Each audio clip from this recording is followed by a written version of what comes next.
What's good sa mga kakulot ko dyan, katatapos lang ng trabaho ko sa umaga, sa tanghali, and syempre wala sa gabi. Kaya syempre guys, pagod ako pagdating ng Kawasaki, parang feel ko lang naman magkape guys. Pero syempre gusto ko sa labas naman minsan ano. Marami niyan dito guys sa place ko. Ayan, pagbaba mo ng station, makikita mo agad ang Krispy Kreme donuts. Pero syempre guys, ang haba ng pila, kaya ito sa tabi niya makikita nyo rin ang Tally's Coffee. So guys, kung nakikita nyo, ayan, may mga goods din sila katulad ng ibang coffee shop.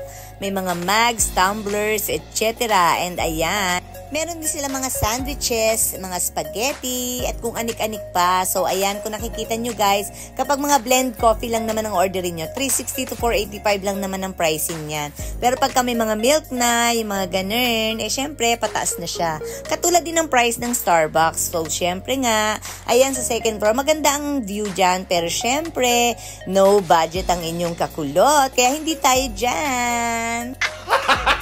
Siyempre guys, dito tayo sa katabi, ang pangmasa, at alam niyo naman kung ano yan guys, Mr. Donuts. Sino ba naman ang hindi makakakilala sa Mr. Donuts guys? Bata pa lang yata ako, meron ng Mr. Donuts ano. And syempre meron din dito sa Japan guys, mahilig din sa mga donuts ang mga Japanese, syempre naman.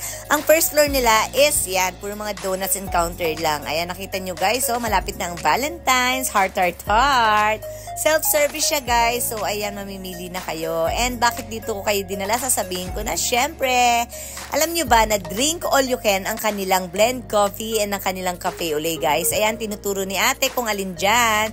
And nakiusap ako na sabi ko kasi nag-video ko, pasensya na kayo. So ito at ito ang drink all you can guys. Minsan ihahatid nila, sasalina nila kayo sa second and third floor. Minsan naman pag sobrang busy is kailangan nyo talagang bumaba guys. So yun na nga lang ang nakakapagod. So ayan guys, ang machine, ang way nila ng pagbabayad. Dati kasi nung nagka-corona, ayan, nauso yung mga ganyan. Maski ang mga convenience store ngayon is ganyan na po ang way ng pagbabayad. So pipindutin mo lang, ipapasok mo yung pera, and instant sukli na po.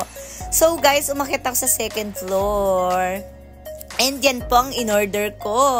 Wow. Alam niyo naman guys, hindi ko alam na mauubos ko talaga yan. Kaya nanghingi na rin ako ng take-out bag. O, diba guys? Syempre. So, ang gusto ko lang talaga is mag-coffee guys. So, syempre, pag pagod ka, ayan, timplahin na natin. Tara, samahan nyo ako magtimpla guys. So, eto guys, alam niyo naman na, kapag ka pumunta kayo ng mga coffee shop, syempre, sobrang dami ng tao, ganyan. Dito guys, bibihira lang yung nagtatagal talaga. Siguro yung katulad ko na umorder lang ng drink all you can, ang pwedeng magtagal. Ay, ano ba yan? Ba't nga bang pinanghalo ko ay tinidor? Meron pala ako nito. Ayan guys, so katangahan lang naman guys. Pasensya naman na.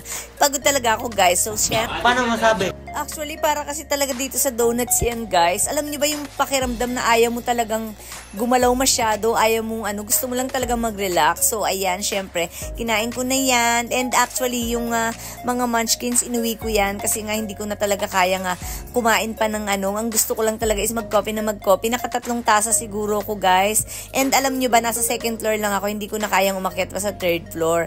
And doon na talaga ako pumesto sa walang ganong tao dahil gusto ko talagang mag-relax. Ipapakita ko sa inyo, ngayong pauwi na ako, yung hagdanan guys, ipapakita ko sa inyo, kaya hindi ko na i-video. Paano kung bi-videohan guys, no? Ayan di nagkasalubong-salubong pa kami ng mga customer dyan, sabihin, istorbo pa ako, diba?